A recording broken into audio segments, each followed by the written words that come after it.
Yes, Saturday na naman ngayon. Magluluto lang ako ng simpleng adobong manok po. Ito po ang ating mga ingredients. Simpleng manok po ang ating gagawin. Meron tayo ditong bawang sibuyas, patatas, dormetic na kung tawagin nila, yellow dilaw. Then, simple-simple lang ang ating adobong manok kasi lang sa tatlong katao. Kasi sobrang mahal ng bilihin.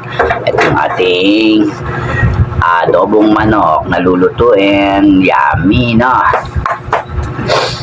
Pagkatapos, ito pa yung mga iba nating ingredients. Laurel, paminta, oyster sauce, tsaka yung Knorr cubes. Maraming klase ito eh. May pork cubes, Knorr cubes, chicken cubes, at saka yung shrimp food. Marami. Okay to. Baka may sponsor naman tayo ng Knorr. Yes! Ito na po. Magluluto na tayo ng ating simpleng adobong manok ngayong Sabado ni Reynolds de Mesa. For today's my video, magluluto tayo ng simple adobo natin chicken.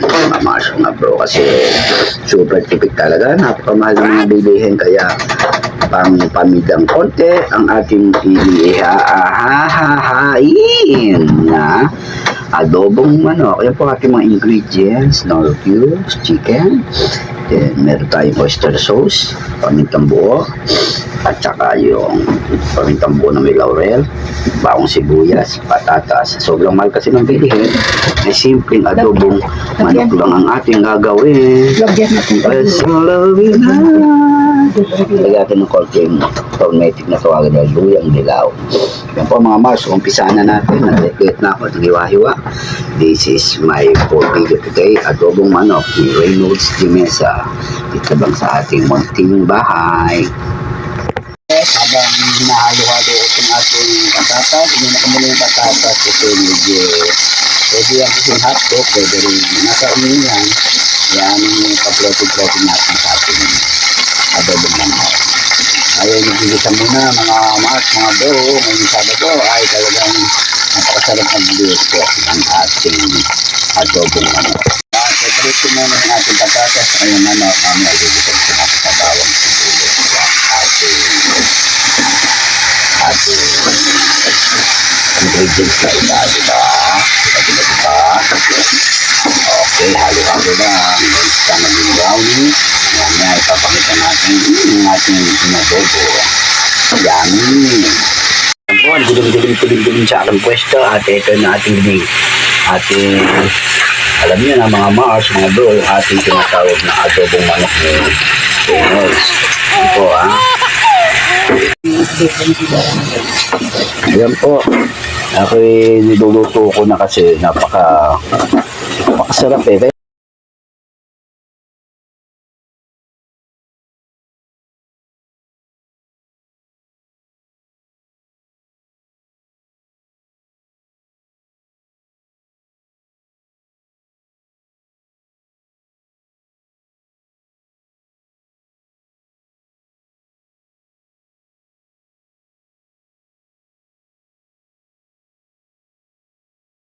Dahil ang nalagyan natin ng tormetic na yelong dilaw. Dumidilaw ang aking chicken. Bango, nasisingot-singot ko na yung amoy ng luyang dilaw. Tsaka yung nalagyan natin dahon ng laurel.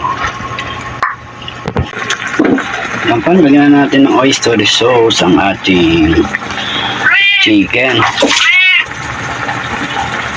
Oyster sauce po ang ating nilagay. Chicken. Haluin muna natin ulit mga Mars. Naninilaw-nilaw ng ating simpleng adobo ni Ray. Mga tatlo lang mga kain dito. Pero kung mag-ayaya kayo ng kapitbahay nyo, siguradong lagi silang pupunta sa inyong tahanan dahil sa sarap ng luto mo. Adobong manok ni Reynolds. Simple-simple lang po ang ating dahil swak sa budget dahil sa sobrang mahal ng mga bibilhin dito sa Pinas.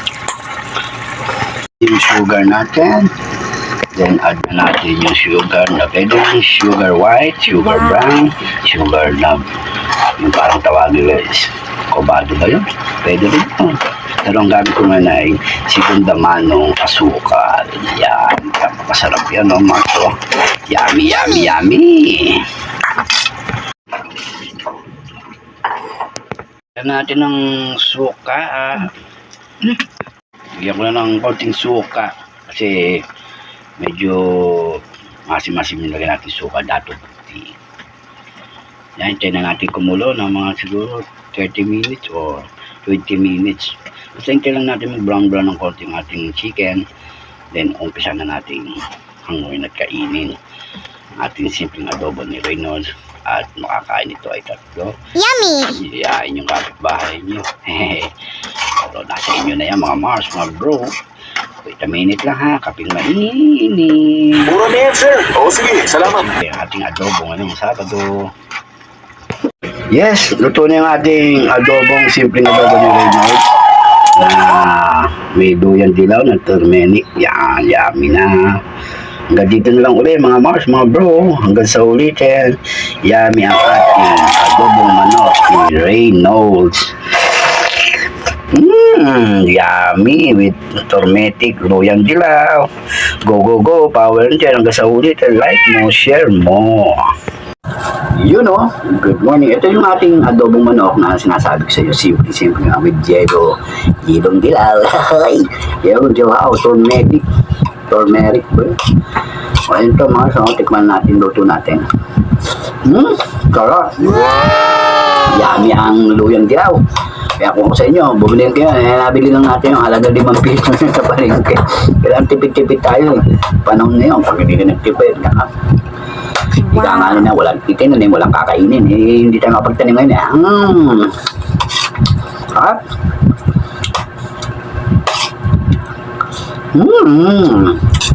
Aking adobo with yellow dilaw. Thank you so much sa inyong panonood sa aking YouTube channel. Like nyo, share nyo. Yummy mga Mars, mga bro. Hanggang dito na lang ulit. Like mo, share mo. Bayo, hanggang sa weekend. Yummy.